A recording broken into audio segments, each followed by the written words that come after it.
Morning from Kusadasi. Today we're trading our crew slippers for walking shoes as we explore the amazing ancient city of Ephesus and the legendary Temple of Artemis on our very own private tour. And yes, later we'll be back on board for our first show at the Princess Theatre. Can't wait to see what the ship has in store for us tonight. Let's go see some history without melting in the sun too much. But first, here's our review of our experience at Spellbound last night. If we start from the beginning, of course, you go into the dining room first, the Spellbound dining room, and I was surprised at how small it was, and there was literally only 4 tables that were booked, and they had 6 tables available. But of course, there was that pressure for months in advance of, oh, you have to book this, it gets sold out, blah blah blah blah blah. And anyway, it didn't, obviously. $149 per person, and that gave you it was a really good meal. They really thought the menu out, didn't they? So it was beautiful, and the crockery that they used and the way that they presented the food was absolutely fantastic, and they covered everything off. So we had like 2 entrees. We had this beautiful tomato, like it was a Bloody Mary style drink, wasn't it, to start with, which was really good as well. We had the most lovely rib of beef, and the chocolate dessert I couldn't even eat. It was just huge, and very, very detailed, wasn't it? So it was, and it was paired with wines, you know. And again, they just constantly pour wine. There's no stinting or, you know, miserly like approach to their wine service, is there? If anything, you're actually going, look, do you know what, I can't manage anymore, because then they tell you that after the dinner you're going to go through into the magic room, into the Spellbound room. So they take you on a private little journey, don't they, through the ship. Like it's like a little guided tour, isn't it? Yeah, you're taken by a wizard, like with a hat on, aren't you? And everyone's looking at you thinking, what the hell is going on here? Yeah, you feel like one of the characters from Charlie and the Chocolate Factory, you know. And we got the golden ticket. Yeah, we were going, well, you could be Veruca Salt and I'll be Violet Beauregard. And it was just, it felt so exclusive and so private. But it was such a small group as well, wasn't it? And they split the groups, so we went in 2 groups. So it was like literally our table and one other table were one group, weren't we? Yeah. And so they took us to the Spellbound Magic Kingdom, and I don't even still know where it is. I think we walked through the casino. We did. And then we did like a secret door out of the casino and into the Spellbound Castle. Which was just incredible, wasn't it? Because again, met by a wizard, he gave us a little introduction as to what was going to happen, and then basically we were going to be taken through 5 rooms. They said, didn't they? 5 magic rooms, and there was like shows going on in each one that were just, you know, personal to us. So off we went, and during this time, of course, as well, you're constantly being told, right, you've got 17 cocktails that you can go through on that journey. And you sort of don't believe it, do you? You think, you know, well, what? You know, like, why would you need 17? Why would you? Why would you? But wow, when you see the cocktails, because they're special for that venue, and you can't get those cocktails anywhere else on the ship. And I'd seen a little video on YouTube about the cocktails in Spellbound, and because I'm a colour therapist, I really wanted to try the ones that were like all of them dual coloured. So I had this one that was blue and white, and I had another one which was purple and yellow, and another one that was red, and you know, it was just incredible. So I had to obviously try as many of them as possible. And I didn't even think they were going to bring them all out, but they did, didn't they? You didn't realise that you'd actually ordered 3 or 4 No. at once, did you? Because he just kept telling you about the different colours, and you were like, oh, that sounds nice. So that was the cue for the mixologist to go, oh, I'll give him one of those as well. So he literally kept coming out with a new one, and they come, the way they present them, it's all magically crafted, isn't it? So they arrive in these cages, and they're smoking, and they've got lighting and feathers, and like, then you have to, you know, sort of take your cocktail out of the container that they brought it in, don't you? And then literally you'd go and get the next one. So Hayden had them all lined up, and he's just got this plethora of colour. It looked like his colour mirrors display that's set behind him in his room, but this was the drinkable version. And I don't even know, I think I only had one, didn't I? I think you one did. Of my own, a nice creamy Bailey's style one, but that was plenty for me. But then we met, what was her name? Oh, gosh. Oh, the Spanish lady. Yeah, Ines. Ines. Of course it was. And she was from Madrid. Ines from Spain. And she was really, really good. So she did the piano. tricks with, she did the, what was it, Isabel the ghost. with the piano playing. So you'd approach the piano, you'd say, "Hello Isabel, can you please play me a song? Can you play this?" And you'd name whatever song you wanted. And if she knew how to play it, then it would be playing automatically on the piano. So Mark said to me, he goes, "Oh, well, ask Isabel to play snap and rhythm as a dancer." And I was like, "Oh, all right." She didn't know it. Yeah, Did she? and so and she's like, "Well, she is ancient. 200 years old. Yeah, so it's got to be something that she might know." So she ended up playing things like Unchained Melody. What did Anne? Unchained Melody, wasn't it? Yeah, yeah. And then Rock DJ by Robbie Williams, obviously. So it was really cool. It was just like something you'd never see before. And then then Isabel did the numerology, the magic with numbers. So she did like we can't tell too much because we're not allowed to, because they obviously need to protect the privacy of the But what we did notice was a lot of the tricks that were being performed by the two different magicians. Yeah. They were quite number based, so it was really appealing to me, because obviously I'm a numerologist as well, and I was like, you can understand how some of these things could be formulated, with the basis of numbers. And he used a Rubik's cube in. I was involved one in of that. The tricks. You had to shuffle up the Rubik's cube. Yeah. And that was just mind blowing. And then he did some telepathy as well, didn't he? When in the main theatre room with a guy, and he ended up drawing out what this man was thinking. So it was bizarre, wasn't it? Yeah. You literally can't explain any of it. So the magic, I thought, was sensational. I've never really been to a magic show, so I've got nothing to compare it to.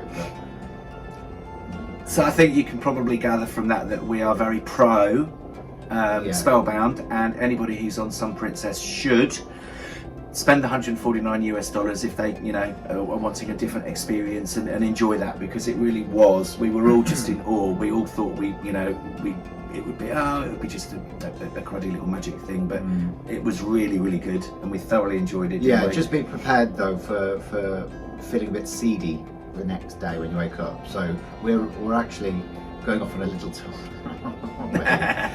How's your head, sweetheart? No, it's actually all right, but I did have to get up in the middle of the night to have some painkillers. Yeah. So I am coming good, but I think I'll be all good after a cooked breakfast. Yeah, exactly. Ephesus is one of the most remarkable ancient cities in the world. This city was once a bustling hub of trade, culture and spirituality. Think marble streets lined with shops, public baths, libraries and even theatres that could hold 25,000 people. Walking here, you really feel the scale of history, and you can imagine the lives that once filled these streets. We spent the morning wandering through the ruins, taking in the grandiosity of the Library of Celsus, the terraces, the marble streets and the theatres. The history here is tangible. You can almost hear the echoes of merchants, philosophers and citizens going about their lives thousands of years ago. After exploring this incredible site, we visited the Ephesus Museum, which beautifully showcases artefacts from the city, including statues, inscriptions, jewellery and much more. The highlight for us was the virtual 3D simulation of the beautiful city of Ephesus, which helps you fully imagine the grand scale and architectural beauty of what once was. Standing in the museum after wandering the ruins really brings the history to life. Next, we made a quick stop at the Temple of Artemis. While only a single column remains today, standing there gives you a sense of the magnificence that once was. For me personally, this site was incredibly soul-stirring, as I've had past life memories of visiting the Temple of Artemis, walking its sacred halls, feeling the energy of ritual and devotion that still lingers. From there, we visited the Basilica of St. John, believed to house the tomb of John the Baptist. The basilica is peaceful and reflective, a perfect space to pause and feel the centuries of devotion. Then we headed to Mother Mary's house, set on the serene hills above Ephesus. The energy here is gentle and nurturing, and the wishing wall outside is a lovely spot to pause, reflect and set intentions, whether you leave a note, light a candle or simply focus on a quiet thought. So in just a few hours we wandered the ancient streets of Ephesus, felt the energy of the Temple of Artemis, visited John the Baptist's tomb, connected with Mother Mary's house and explored the museum's incredible artefacts and 3D reconstruction. It's a mix of history, spirituality and a little bit of awe, all rolled into one unforgettable experience. It's been extremely hot. It got up to 100 degrees today, so everyone was melting. Even the water that we were carrying kept getting hot. We had to keep replacing it. So a hot day, but nevertheless it was great fun, wasn't it? Yeah, it was good. I thought it was quite packed though. That was my only criticism about it, you know, despite lots of people. Yeah, it was rammed. Yeah, so that for me took away from some of the enjoyment, but the museum at the end, which we nearly didn't go in, was fantastic. Well, it wasn't really a museum. We sort of, when we heard the word museum, our heckles went up and we were thinking, oh no, not another one of those. But it wasn't. It was more of just a virtual, experiential tour that you took through the times of the Roman Empire. So it helps you to really visualise what it must have been like back in the day, because it's quite hard to, you know, imagine it as you're walking around, because everything is ruined, you know. It's great visuals. It was really good visuals, and you felt like you were in it, so you're actually taking part in it. So thank goodness we did that. But apparently you sort of have to be able to get out of Ephesus anyway. So even if we didn't want to do it and try to escape it, it wasn't going to happen. So it's good that it worked out as it should have done. And we even managed to get a spot of lunch, didn't we? Which was a typical Turkish meze. That was all good as well. And then we came back to the ship and tried to get a couple of hours up by the pool at the Sanctuary Club, but we were having some problems with our medallion, which has been the case since we arrived. It's not been giving us access into the sanctuary. It's not been opening the door for us, so we had to go on a bit of a goose chase for that, didn't we, to get it fixed. But all is now well. It's now been done, so we're all good to go, aren't we? Yeah. And what we're doing tonight?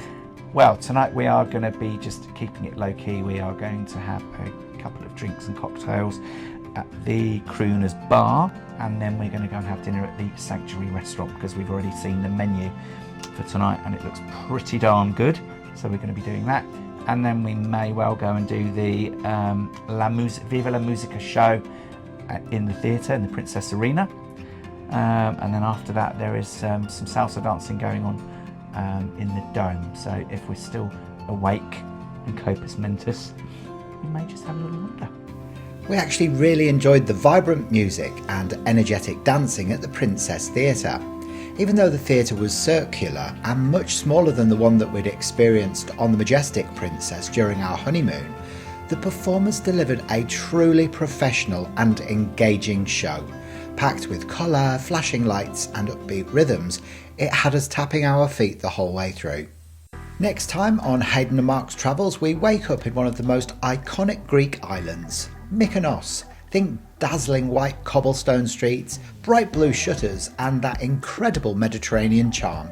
We'll take you wandering through the maze of laneways, stop for a cheeky drink by the sea and soak up those island vibes. Then it's back on board the Sun Princess for a delicious Italian dinner at Sabatini's, because after all that exploring, we've definitely earned it. Don't miss it, it's going to be a Mykonos moment you'll want to relive again and again.